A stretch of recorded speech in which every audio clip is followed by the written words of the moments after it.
Eber. I'm the Human Nutrition and Health Program Coordinator here at Lincoln University Cooperative Extension to celebrate National Egg Day and Egg Month and Vegetable Month with you.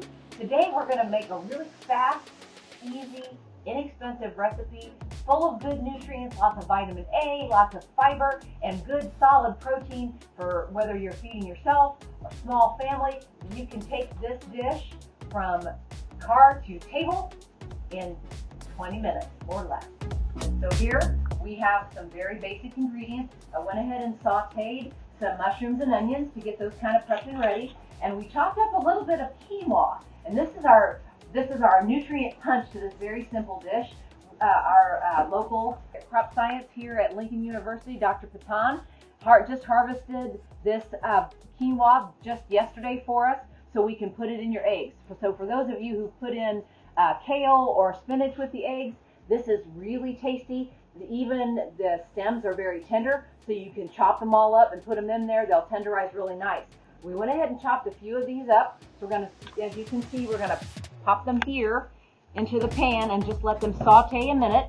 And while they're wilting good for us, and this is a place where you can put in a little bit of oil or you can add a little bit of water just to keep it from popping, and you can reduce the fat in this recipe, and you put in a little bit of lemon pepper, and you won't have to worry a bit about the sodium content because this is a very low sodium dish as a general rule. This is some light olive oil.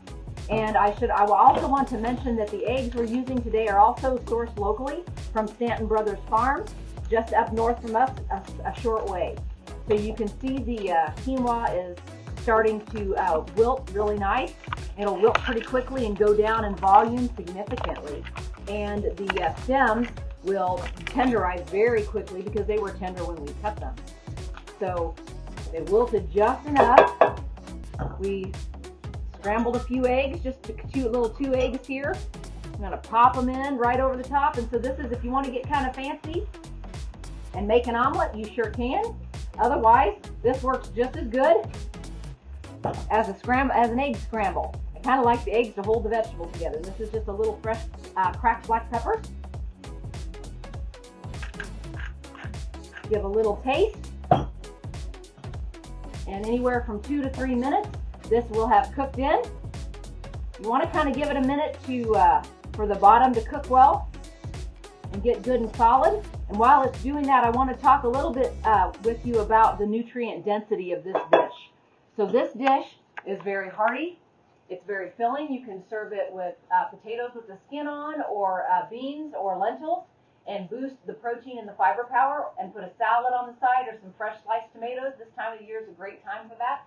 The quinoa, like its cousins, kale and spinach, is very high in vitamin A, very high in antioxidants, and really good to support a healthy immune system. And it's got a nice, mild flavor, much like really young kale, and without the grit that sometimes goes along with spinach. So the interesting part about the quinoa is this is actually grown here in Missouri. The quinoa we're all familiar with is the seed that was harvested from the Andes. A lot of those seeds were brought here to the U.S. and we've been successfully able to grow those seeds in other states. Dr. Pathan here is actually growing a cousin or a brother to what we commonly call lamb's quarter. So now when you're pulling weeds, watch for the lamb's quarter. It is actually a cousin to this quinoa, which is actually higher in nutrition. So if we want to return to our pan, this is a good spot depending on what your particular tastes are. You could put in some chili peppers or some hot chilies, or even a little salsa. We're going to put just a little bit of low-fat cheese into this just to hold it together. And as you can see around the sides, the eggs have started to turn. So I'm pretty confident that it's cooked through the middle. So what we're going to do here is just flip it, turn the heat back down to let the cheese melt and the eggs finish cooking. And then we're going to enjoy our scrambled eggs and quinoa. Very good, very filling, but not heavy on your stomach. Excellent source of good nutrition. Watch our website for other exciting videos and ways to cook foods in ways even the kids will like.